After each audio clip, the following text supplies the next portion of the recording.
Assalamualaikum warahmatullahi wabarakatuh. Selamat pagi dan salam sejahtera untuk kita semua. Dewan juri yang terhormat, pada mosi perdebatan kita kali ini yaitu Dewan ini menyesalkan transisi OpenAI menuju struktur perusahaan berorientasi profit. Dan saya secara jelas menyatakan bahwasanya saya sangat menolak mosi perdebatan kita kali ini. Sebelumnya saya akan menyampaikan selindia informasi atau kerangka berpikir terlebih dahulu. Kita tahu bahwasanya AI merupakan kecerdasan buatan di mana AI ini adalah bentuk nyata perkembangan teknologi yang ada saat ini. AI ini pasti selalu berdampingan dengan umat manusia. Maka dari itu kita harus analisis apakah AI ini mampu memberikan manfaat bagi umat manusia atau berdampak positif bagi umat manusia. Dan seperti yang kita tahu sekarang bahwasanya memang betul pemerintah adalah yang mengawasi atau yang memberikan aturan pembatasan. Namun, pemerintah sendiri belum memaksimalkan kinerja mereka dalam mengawasi perkembangan AI yang terjadi di dunia saat ini. Oleh karena itu, kita membutuhkan sesuatu organisasi atau instansi yang memang berfokus pada perkembangan AI dengan mengidentifikasi, menganalisis, mengawasi, mengevaluasi, dan sebagainya. Contohnya seperti OpenAI. OpenAI ini merupakan suatu organisasi riset yang bertujuan untuk mengawasi perkembangan AI itu sendiri. Apakah AI itu mampu memberikan manfaat bagi umat manusia?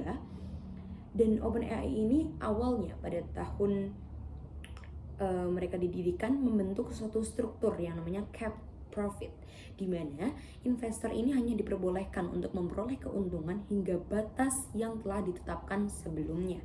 Namun pada tahun 2025, OpenAI ini merestrukturisasi operasionalnya menjadi Public Benefit Corporation atau PBC. Dan di sini saya menyatakan dengan jelas bahwasanya saya sangat menolak mosi perdebatan kali ini dan sangat mendukung transisi OpenAI menuju struktur perusahaan berorientasi profit. Di mana PBC ini kita tahu bahwasanya adalah struktur perusahaan berorientasi profit yang secara hukum memungkinkan perusahaan mengejar nilai bagi pemegang saham sekaligus tujuan kepentingan publik secara bersamaan. Dan PBC ini tidak membatasi jumlah keuntungan yang didapat oleh investor. Dewan juri yang terhormat, banyak sekali yang masih membayangkan di mana sebuah teknologi atau bahkan instansi yang menaungi hanya bisa diciptakan dengan mengandalkan donasi atau kebaikan investor semata. Memang terdengar indah, namun tidak relevan dengan keadaan dunia saat ini, di mana hal apapun pastilah membutuhkan suatu biaya mulai dari infrastruktur, sistem, dan lain sebagainya. Tidak hanya dijalankan dengan kebaikan semata. Kita tahu hal itu. Dewan juri yang terhormat, tujuan kami yaitu tim oposisi sangat jelas. Kami ingin membuktikan bahwasannya transisi OpenAI berorientasi ke perusahaan profit bukan hanya pilihan bisnis semata, melainkan suatu keharusan demi memastikan bahwasanya AI ini benar-benar aman dan memberikan manfaat bagi umat manusia. Mari berbicara realistis, Dewan Juri yang terhormat. Mendirikan, bahkan mengembangkan suatu organisasi yang mengawasi kemajuan teknologi yang berdampingan dengan manusia bahkan terbesar di dunia saat ini tidaklah mungkin berjalan apabila tidak ada suatu investor. Namun, tim pro menyatakan bahwasanya cap profit lebih baik daripada PBC. Apakah dengan cap profit atau membatasi keuntungan yang didapat oleh investor, tim pro dapat menjamin bahwasanya nantinya investor besar malah mengambil langkah mundur untuk bekerja sama? Apakah mereka akan tetap maju untuk bekerja sama dengan kita atau bahkan malah mundur karena pembatasan dari keuntungan tersebut?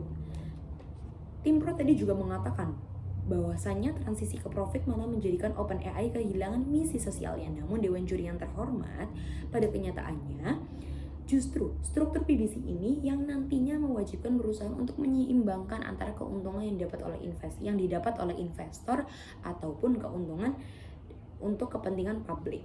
Di sini saya akan menjelaskan mengapa struktur PBC lebih efektif atau lebih baik dibanding struktur cap profit atau yang dijelaskan oleh tim pro. Perlu kita garis bawahi bahwasanya teknologi itu rentan akan keamanan.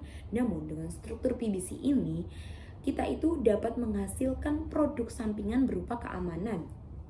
Nah, keamanan dari AI itu sendiri jelas Mulai dari memperbaiki sistem keamanan dibutuhkan modal yang sangat besar. Dan berbicara realistis saja, apabila kita kekurangan suatu dana, kita dapat bertindak secara tidak sistematis atau tidak terencana, dan itu adalah yang dikhawatirkan oleh pemerintah ataupun tim pro. Maka dari itu saya menjamin bahwasanya apabila dengan struktur PBC ini dapat memaksimalkan kinerja yang ada ataupun memaksimalkan output yang mereka hasilkan, yang nantinya akan sesuai dengan ekspektasi pemerintah ataupun tim pro.